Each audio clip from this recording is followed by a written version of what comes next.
Lakota chief faced banishment from his people. A white healer stood at his side and was loved. The pipe was still warm when they told me to go. I remember the weight of it in my hands, elk bone stem, red stone bowl, the small chip on the left side where my father dropped it the winter before he died. 40 years I had carried that pipe.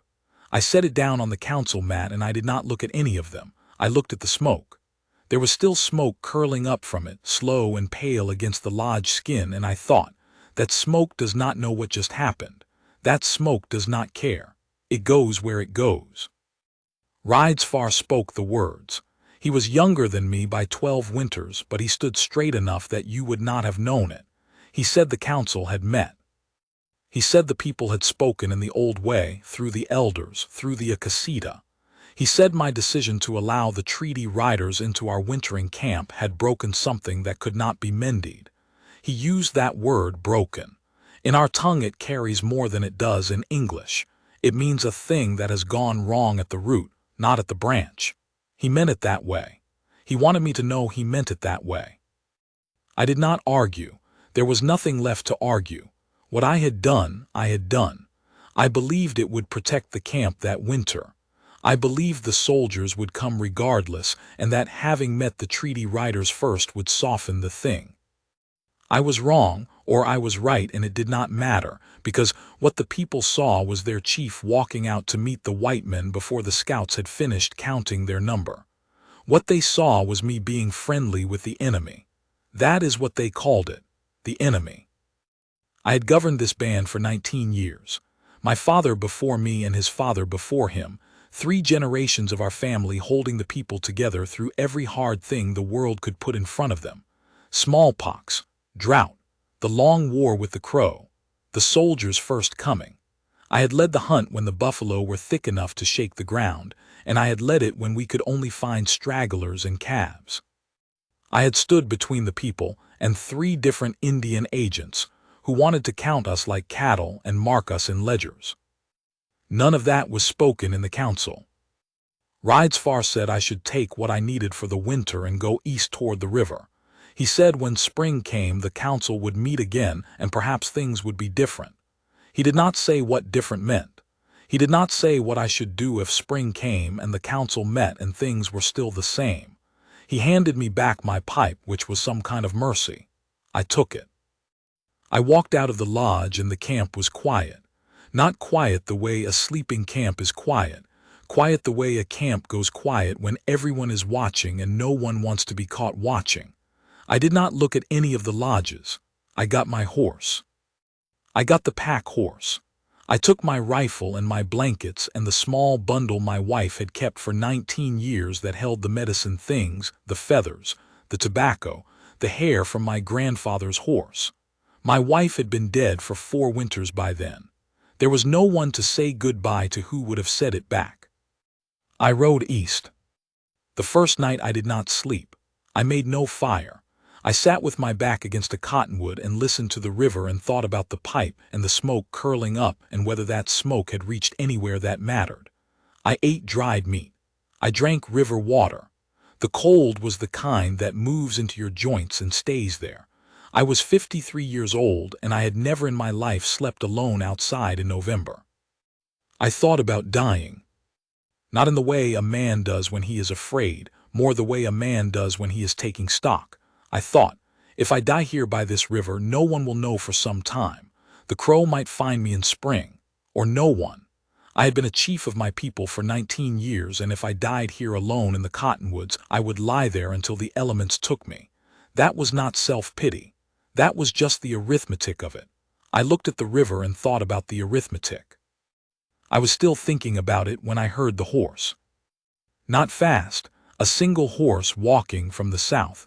I had my rifle up before I was fully on my feet. Old instinct, older than the exile, older than the chieftaincy. I heard the horse stop, then a voice.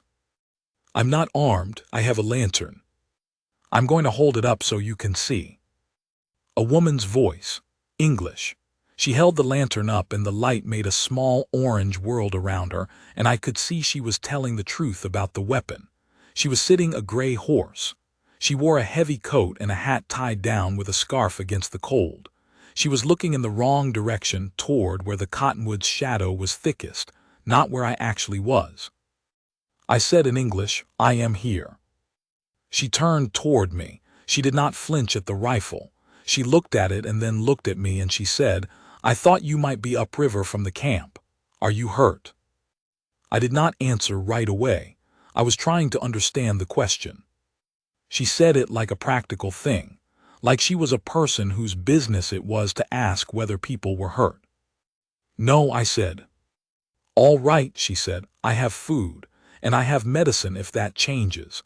My name is Clara Voss. I've been at the Lame Deer Mission for 2 years. I know who you are." "Then you know I am not welcome back there tonight." "I know," she said. "That's why I came here." I looked at her for a long time, long enough that another person might have gotten nervous. She did not. She just sat the gray horse and held the lantern and waited. I lowered the rifle. Clara Voss was the daughter of a German doctor who had come to Missouri when she was 3 years old and died when she was 21. She had learned medicine from him, the way some children learn a trade, by watching, by doing, by being handed the thing and told to try. She had come west as a mission volunteer because, she told me later, she believed she could do more good on the frontier than in a city dispensary where there were already 20 people doing the same work. She was 31 years old that November. She had been at the Lame Deer Mission for 2 years. She spoke some of our language, not well, but enough that you knew she had worked at it seriously. She had heard about the council. One of the women who came to the mission for medicine had told her. She did not tell me how she had known to find me by the river. She said only that she knew I liked cottonwood groves. I did not remember telling anyone that. I still do not know how she knew. She made a fire that first night, a small one, careful with the wood, not wasteful. She had beans already cooked and corn bread wrapped in cloth. We ate. She did not ask me about the council or about the exile. She asked me about the pipe.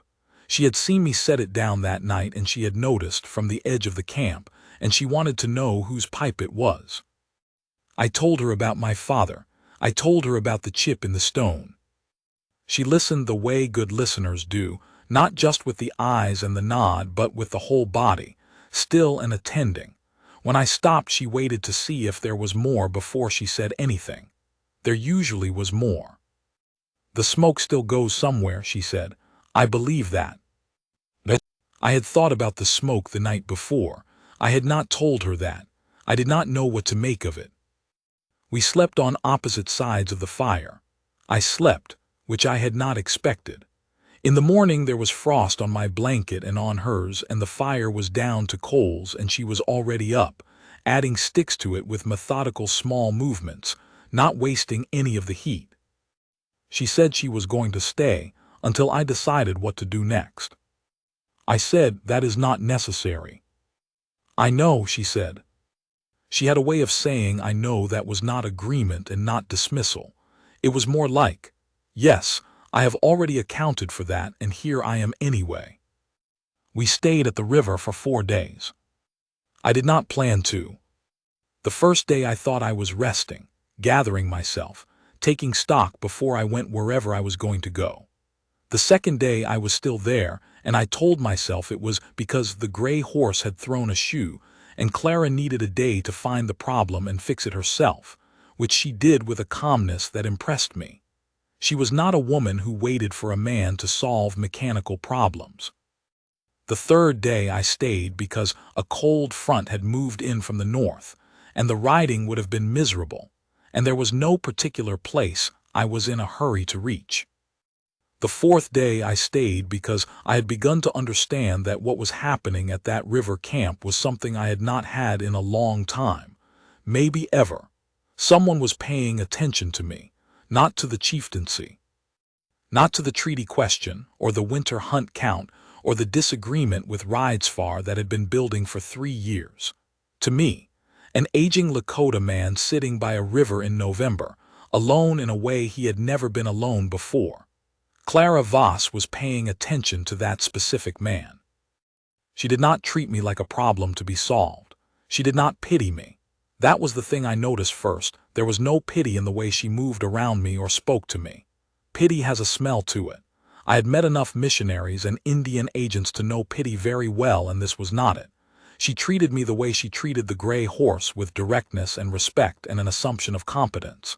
She expected me to know things. When she did not know something, she asked me plainly. When I did not know something, she did not make it strange. On the third evening, she asked me to tell her about the battle at the Fork of the Cannonball. I had been there as a young man, barely grown, not yet a warrior in the full sense, but I had been there. I had never told anyone the whole of it. I told her. I told her about the cold and the confusion and the crow we had taken prisoner, who was not much older than me, and what his eyes looked like when he understood what was going to happen to him. I told her about coming home and my father asking me what I had seen, and me not being able to say the thing I had actually seen, so I said something else. She was quiet when I finished. Then she said, "What did you say to your father?" Instead, I told him the crow fought well. "And what did you actually see?" That I was not ready to be what a man is supposed to be in a battle, and that I did not know if I would become it. "And did you?" I thought about it. "Some of it," I said. "Some of it I made myself into, some of it I never found." She nodded, not like she was checking something off, like she was filing it somewhere. We sat a while. She said, "I think that's true for most people, that they make themselves into part of what they meant to be." I said, "Is it true for you?" She smiled then, but it was a quiet smile. "Private," she said, "I meant to be a doctor. I am a very good healer. It's almost the same." On the fifth day a rider came. He was one of the younger Lakota, a boy called Spotted Elk's son, though he was 20 years old now and had his own name. He came fast and pulled up at the edge of the camp in the way that means there is something urgent but not a fight. I stood. Clara stood beside me. The boy looked at me and then at Clara and then back at me. He said in Lakota, "The council wants to talk." I said, "The council told me to go east." "Ridesfar is sick," the boy said. "Very sick. He has been sick since the night of the council, 2 others also." I looked at Clara. She was watching the boy with the steady, clinical attention she gave to all problems. She said, in our language, halting but understood, "What kind of sick?" The boy told her. "Fever, the shaking, the lungs filling." She asked how long. He said 3 days for Ridesfar, 2 for the others. Clara looked at me, not for permission. She was past the age of asking men for permission. She looked at me the way she looked at the gray horse, assessing what the situation required and whether I was part of the solution or an obstacle. I said, "I will go with you." She was already taking down her medicine kit from the pack. We rode back into camp in the late afternoon. The light was flat and gray, the kind that makes the plains look like a painting left unfinished. I had not thought about what it would feel like to ride back in. It felt like swallowing a stone. People came out of lodges and they looked at me, and some of them looked away. 2 of the older women nodded, which meant something. The older women always knew first when a thing was changing. 3 of the Lakota watched me ride in with faces I could not read. I did not look for Ridesfar's lodge. I knew where it was. Clara went straight to the sick lodges. She did not look at anyone or wait for introductions. She said to the boy who had brought us, "I need water boiling, clean water. I need the patients separated from the healthy." She began moving through the camp with a directness that made people move out of her way, not from fear, but from the instinct to clear a path for someone who knows what they are doing. I stood at the edge of things. I did not know what I was doing there. I had come because a sick man needed medicine, and because Clara was coming, and because I understood this only later. I was not capable of letting her come alone. Old Stone Woman found me there. She was 82 years old, or near it, and she had known my father. She came and stood next to me and looked at Clara moving between the lodges, and she said, "Who is she?" "A healer," I said, "from the mission." "She does not move like a missionary." "No," I said, "she does not." Old Stone Woman was quiet for a while. Then she said, Ridesfar said you betrayed the people. I know what he said. I do not think you betrayed the people, she said. She said it the way she said everything, flat and without drama, like reporting the weather. I think you made a decision, and it was hard to see from the inside and easy to misread. I think Ridesfar is afraid and fear made him sharp. I did not say anything. He is very sick, she said. He might die. Clara will do what she can. Old Stone Woman looked at me. Her eyes were still good, sharper than most people half her age. She said, You came back. Clara needed help with the horses. The old woman made a sound that was not quite a laugh. She put her hand on my arm once briefly, and then walked back toward the lodges. Ridesfar did not die. Clara worked through the night and into the next morning. I helped where I was useful, holding patience still during the worst of the shaking, translating when the language was too fast for her, keeping the water boiling, keeping the fires at the temperature she needed. She told me once to go sleep, and I sat down against the lodge pole and was asleep before she had turned around again. She woke me 2 hours later with a cup of something hot and said, I need you awake. Sleep when he's past the worst. He was past the worst by mid-morning of the second day. The fever broke and he slept. Clara sat outside the lodge in the cold and drank water, and I sat beside her. She said he'll need watching for another few days. The lungs are the danger now, if the congestion moves deeper. You can stay, I said, if you need to stay. She looked at me. There was mud on her forehead just at the hairline. There were shadows under her eyes that had not been there 4 days ago. She said, What are you going to do? I looked out at the camp, the smoke from the lodges going up straight, no wind, the sound of horses in the rope corral, a child somewhere laughing. I don't know yet, I said. You should stay too, she said, I think. The council exiled me. Ridesfar is the one who spoke the exile. He's in there with lungs full of water. I don't think the exile stands the way it did. I thought about that. I thought about riding east again, where? The river, some other river, some trading post where a man could find work maybe, or just spend the winter watching strangers. I had been a chief for 19 years. I had governed and led and decided and carried things for 19 years. I did not know what I was if I was not those things. Clara was watching me. I said, Why did you come to the river? Why did you come for me? She thought about the question seriously. She was not a woman who answered things without thinking. She said, Because you had done something hard and right and everyone was calling it wrong, and I didn't want to watch you disappear into the cold because of that. She looked at her hands, the hands of someone who had been working for 30 hours without sleep. Also, she said, I have wanted to talk to you for 2 years. You are the most interesting person in 200 miles, and you were never not surrounded by the work of being chief. I looked at her. She looked back at me. There was nothing soft about it, just two people looking at each other plainly in the cold morning air, the smoke going up from the lodges around us. You are a strange woman, I said. I know, she said. Ridesfar woke on the 3rd day and found me sitting outside his lodge. He looked at me for a long time. He was thin from the fever, the angles of his face sharper than before. He said, You came back. Clara needed a translator. She speaks our language. Not well, I said. He made a sound. He looked out at the camp. He said, The healer, she worked through the night. 2 nights, I said. He was quiet. He pulled the blanket tighter around his shoulders.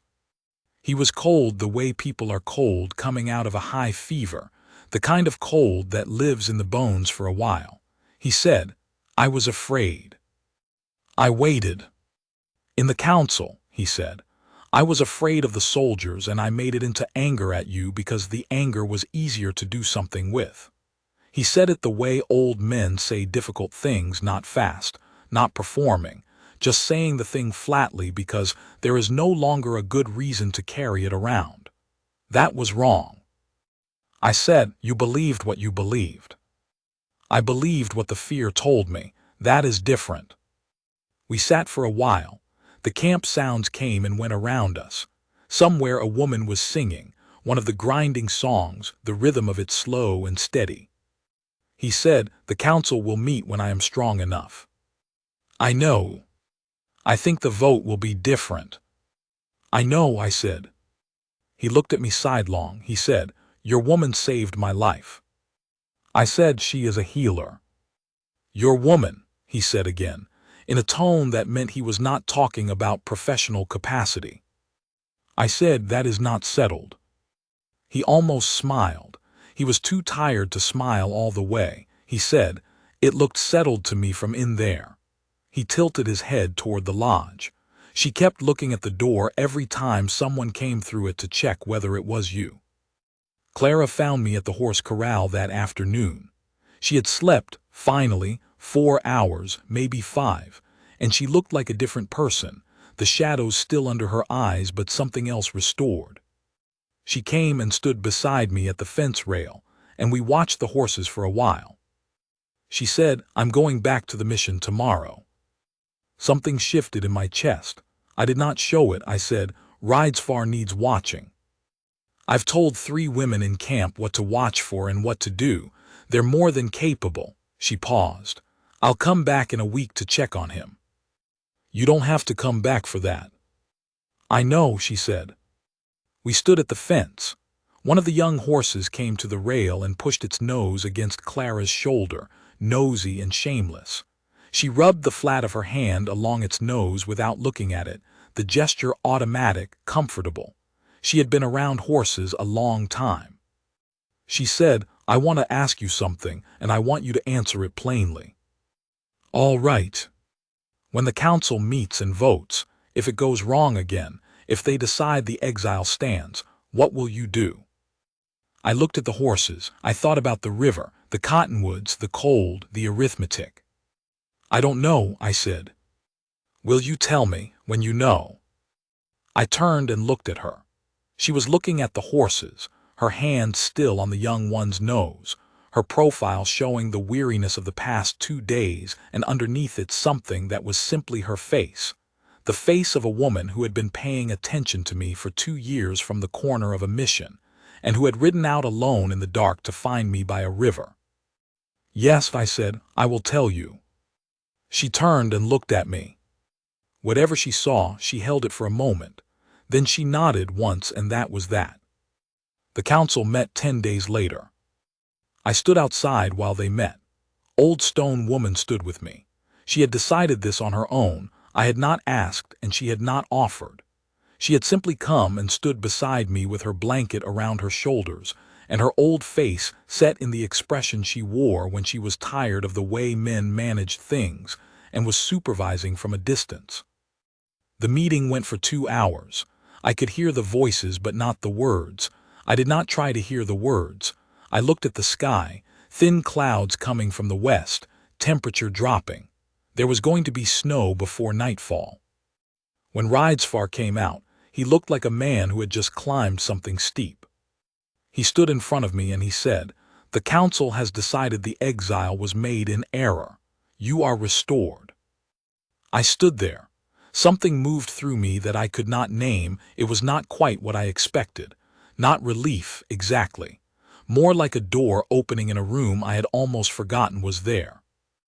Ridesfar said, "The vote was not unanimous. There are men who still hold what they held before. You should know that." "I do know it," I said. "I have always known which men." "They will come around," he said. "Or they won't, but you lead this band. That is what was decided." He put out his hand. I took it. His grip was still not what it had been before the sickness, but there was something real in it. Old Stone Woman said, "Good. Now come inside before he catches cold on top of everything." I rode to the mission that same evening. The snow had started, small and dry, the kind that stings the face. I did not want to wait until morning. I had thought about waiting and decided against it. Clara came to the mission door when she heard the horse. She was wearing a heavy wool dress and her hair was down, which I had not seen before. She always had it pinned when she was working. She looked at my face, not trying to read it, just looking, and she said, "Well." "They restored me," I said. She closed her eyes for a moment. Not a dramatic gesture, just a second of something private moving through her. Then she opened them and looked at me again. "Good," she said. "Come in out of the snow." I tied the horse and went inside. It was a plain room, a mission room, a healer's room. Shelves of medicines and bandage cloth and the instruments she used. A table, 2 chairs, a small stove in the corner throwing good heat. She had books, more books than I had expected, stacked in places that suggested they were read rather than displayed. She poured coffee into a tin cup and handed it to me and sat down across the table. I said, "Ridesfar told me you were looking at the door, when people came through it, to see if it was me." She was quiet for a moment, then she said, "Yes." "Why?" She turned the cup in her hands. She said, "Because I wanted to know you were still there, that you hadn't gone back to the river." She looked up. "I meant what I said the other day. I have been watching you work for 2 years, the way you make decisions, the way you talk to people who disagree with you, the way you know when something is wrong in the camp before anyone else does." She paused. "The way you are with the horses." I said, "That is a great deal of watching." "I know," she said. She said it the same way she always said it, accounting for it, filing it, not apologizing. The snow was hitting the single window of the room, light and steady. The stove ticked. Outside, my horse was patient. I said, "What you did riding out to find me at the river, staying 4 days, coming back with me and working 2 nights in a row." I stopped. I was not used to saying things like this directly. 19 years of being chief had trained me in the oblique, in the suggestion, in the thing not quite said. This required something different. No one has done a thing like that for me, in my life. She was very still. I said, "My wife was a good woman. We had 17 years and I do not want to speak against what we had, but she saw the chieftaincy first. It is a thing that happens. You are with the chief and the man comes second." Clara said, "I am not interested in a chieftaincy." "I know," I said. She almost smiled at that, at me, using her own word back at her. I said, "I am 53 years old. I was exiled by my own people 10 days ago. I was restored today, and there are men in that council who still hold what they held. This is not—" I stopped again. I was trying to say it honestly. "This is not a simple thing I am offering you." She said, "I didn't come looking for a simple thing." She stood up from the table and came around it, and she was standing in front of me, and I stood, and she put her hands on either side of my face, just held it, the way she might check a fever, except that was not what she was doing. She was looking at me the way she had been looking at me, I understood now, for 2 years. She was not looking at the chieftaincy. She was not looking at the exile or the restoration or any of the complicated political thing that surrounded me. She was looking at the man inside all of it. The man who had never told anyone about the Crow boy's eyes at the fork of the cannonball. The man who thought about smoke and where it went. She said, "I see you." It was a plain statement, 3 words, but it went somewhere in me that the restoration had not reached and the council had not touched and 19 years of chieftaincy had not found. I put my hands over hers. I did not say anything. She stayed. Outside, the snow came down. I will tell you how the rest of it went, because the rest of it matters. The winter was hard. Not the hardest I had known, but hard enough. We lost 4 cattle and one of the horses. There were 2 weeks in January when the temperature did not rise above killing cold, and we kept the children in the lodges and burned through more wood than we had budgeted. I made a decision in February about the hunting rotation that half the council disagreed with, and I made it anyway because I was right about it, which I knew, and which they acknowledged by spring.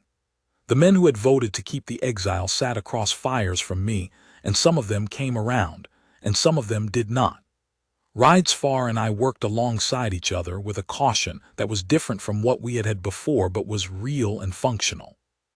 He told me once, that winter, that I was a better chief since the exile. I thought about that for a long time. I thought he was probably right in a way I could not have known without having gone through it. Clara came to camp once a week. She brought medicine and she treated whoever needed treating, and she was methodical and direct, and the people came to trust her in the practical way people trust someone who is good at a necessary thing. Old Stone Woman called her the Bone Setter Woman, which was not entirely accurate but was not entirely wrong either. The children were fascinated by her. She had a particular way with children. She would show them things, the names of plants and what they were good for, how to make a wound compress, how to identify a fever by feel rather than just sight. She did not condescend to them. They followed her around the camp like she was interesting, which she was.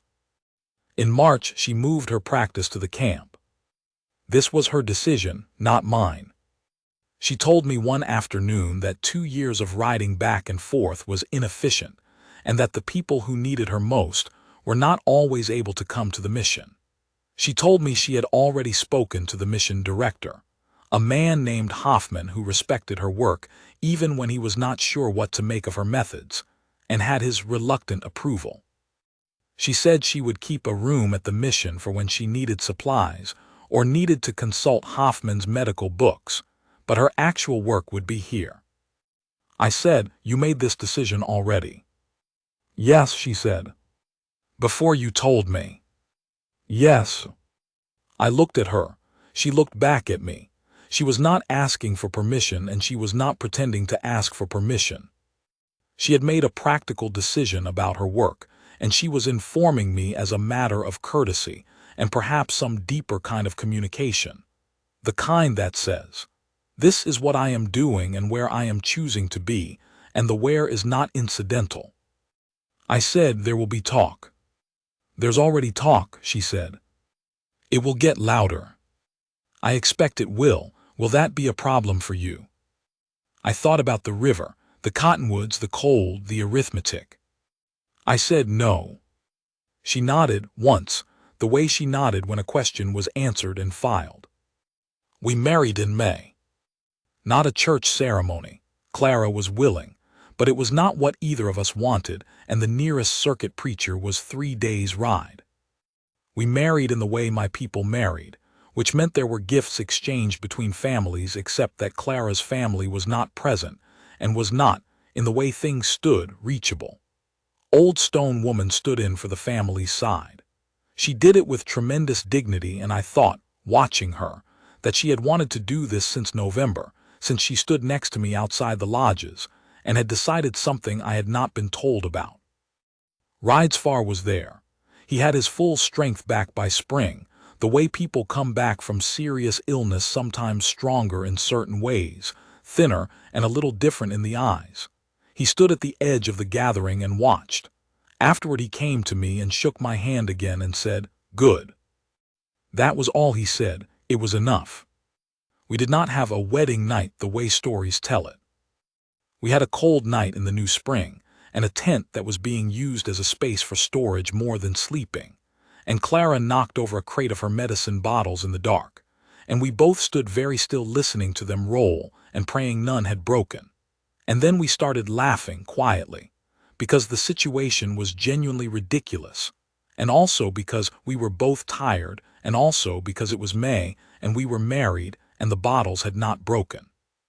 She said in the dark, "We're good at this." I said, "We have not done anything yet." She said, "I meant the laughing." I have been a chief a long time, long enough that I think about what it means and what it is worth. Long enough that I know the difference between being in front of people and being seen by people. You can be in front of people your whole life and be nearly invisible to them. They see the function, the decision, the position. They see what you are for. That is not the same as being seen. Clara Voss saw me by a river in November in a cottonwood grove when I was 53 years old and exiled by my own people. She came because she wanted to. She stayed because she wanted to. She came back and worked 2 nights through and looked for me at the door and moved her practice to the camp and stood beside me at a council fire where some of the men still carried what they carried and looked at her with an assessment she ignored. She stood there, she chose to stand there. I think about this when I am doing the ordinary things that my life is made of now, the council meetings and the hunting decisions and the winter preparation, and the conversations with Indian agents that are still difficult and that I still navigate the way I always have, with patience and firmness and the willingness to hold the line where the line matters. I am still the same chief. The exile did not remake me and the restoration did not remake me. But something shifted that November. Something settled. It is like the pipe. You carry it your whole life and it carries the weight of everything you are and everything you are supposed to be. And then a thing happens, you set it down, you leave it on a council mat, you ride east in the cold, and then you pick it up again. But when you pick it up again, you are not the same man who set it down, not smaller, not broken, something else, something that has been through the fire of a thing and come out the other side still itself. Clara said to me once in the spring, when we were watching the first real warm evening come in from the south, she said, "You know what I notice about you? You take up the right amount of space." I said I did not know what that meant. She said, "Some men take up too much and some take up too little, and both of those are ways of not being quite real. You just take up what you actually are. It's rare." I thought about that. I thought about the council and the exile and the river and the cold arithmetic of lying alone in the dark by the cottonwoods. I thought about what a man is made of when everything has been stripped down to just the man. No chieftaincy, no band, no lodge, no function. I said I did not feel that way in November. She said, "I know, but it was still true." It is summer now. A good summer, the kind this country occasionally offers as something like an apology for what it does the rest of the year. The grass is high. The camp is moving well. The children are loud in the mornings, and my wife is in her Lenta clinic treating whoever comes and arguing in her careful Lakota with the older women about whether certain plants do what she thinks they do and what the older women know they do. They argue with great enthusiasm and complete mutual respect and no resolution, and I hear this from across the camp, and it sounds like the world working the way it should. Rides far and I met this morning about the fall hunt. We sat together and looked at the maps we make of the territory, not paper maps, the ones in our heads, the ones that come from having ridden this land for 30 years. We talked through the routes and the timing and the water sources and where the scouts have seen the most movement. We disagreed twice and worked it out both times without anyone leaving the mat. When we were done, he said he wanted to come back in 2 days to go over the southern routes, and I said yes. After he left, I sat for a while in the quiet of the lodge. The summer light coming through the smoke hole, the pipe on its stand, the small chip in the stone where my father dropped it. I thought about the smoke. I think it does go somewhere. I have not stopped believing that. The smoke from a pipe, the smoke from a fire you made by a river when you were exiled, and a woman came out of the dark on a gray horse. I think it goes somewhere. I think the things we do in the dark, when we think no one sees, go somewhere too. I think a woman riding alone out of a mission in November on a horse goes somewhere. It lands in the world and changes the weight of things. She asked me once, just once, what I had thought about in those first hours by the river, before she came. I told her about the arithmetic, the dying and the calculation. She was quiet for a long time. Then she said, "I'm glad I know how to find a cottonwood grove in the dark." I said, "How did you know?" She said, "You told me 2 years ago. You were talking to one of the men about where to look for certain bark. You said there was nowhere better on a cold day than a cottonwood grove by water, that your father used to say the trees held the heat of the day differently." 2 years. She had been holding that for 2 years, filed away next to everything else she had been filing. I looked at her. She looked back at me. The summer light was on her face and she was 32 years old now, and there was mud on her sleeve from the morning's work, and her hair was half up and half down the way it got by afternoon. I said, "Thank you." She said, "For what?" I said, "For remembering the things I said." She looked at me the way she had looked at me that night in the mission, not at the chieftaincy, not at the exile or the restoration or the complicated political thing, just at me, the man inside it. She said, "I remember everything you say. I always have." Outside, the camp was loud with summer, horses and children and the grinding songs and the smell of cook fires coming up, the world doing what it does. I sat with the pipe in my hands and the smoke going up and the summer all around me and my wife's voice coming from somewhere across the camp, arguing cheerfully with an old woman about a route she was wrong about. And I thought, this is the particular shape of my life, right now, and I would not trade it for anything that has ever been offered to me. That is not a small thing. That is not a small thing at all.